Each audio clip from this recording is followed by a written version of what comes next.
Here's a quick lesson on how to use a foam roller for your calves as a warm-up. If you want to use it for a cool down, you're just going to have to do it for a longer period of time. You're going to take that foam roller, put it down on the ground. Then you're going to put one leg on it. The other foot will be flat for stability. Then you're going to put your arms in alignment with your shoulders alongside your body. From here, you'll lift yourself up. You're going to go back and forth on that muscle. Feel that release.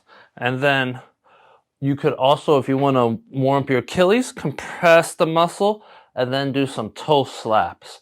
And that'll help get your ankle better ready for your runs. And that's how you use a foam roller for your calves.